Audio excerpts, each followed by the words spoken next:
মোৰ কাৰণে এতিয়া ভোটটো দি ল'লোঁ ট্ৰেক্টৰ চিনত আৰু খুব ভাল লাগিছে এইবাৰ নিৰ্বাচনত দলে বলে ৰাইজেই চব জাতি গোষ্ঠীৰ মানুহসকলে ট্ৰেক্টৰৰ ভোট দিব আৰু দি আছে মই জিকি যাম 14ত আৰু আপোনালোকক ক'বলৈ ভাল লাগিল যে 10 নং দেৱৰগাঁও সমষ্টিতো মই জিকিম মূল প্ৰতিদ্বন্দ্বী কোন হ'ব ইয়াতো আমাৰ দুজনেই আছে বেলেগতো নাই হাগ্ৰামা বিপিএফ আৰু মই ইউপিএফএল ট্ৰেক্টৰ ইয়াত দুজনৰ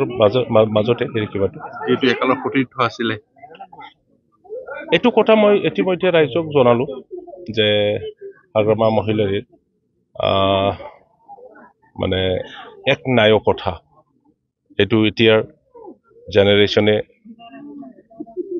মানি নলয় এইটো গণতান্ত্ৰিক দেশ আৰু গণতন্ত্ৰৰ প্ৰক্ৰিয়া দি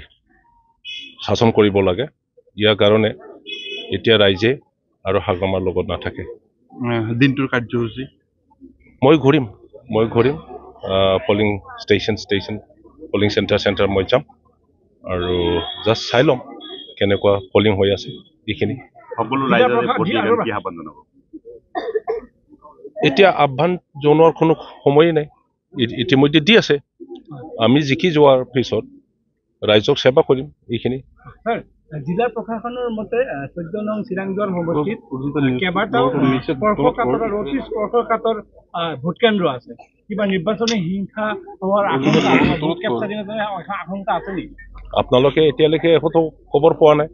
মই নাভাবো কোনোবা তেনেকুৱা কৰিব পাৰিব বুলি আমাৰ দলে আমাৰ সমৰ্থকসকলে চবে মানে কনচিয়াছ তেনেকুৱা হ'বলৈ নিদিয়ে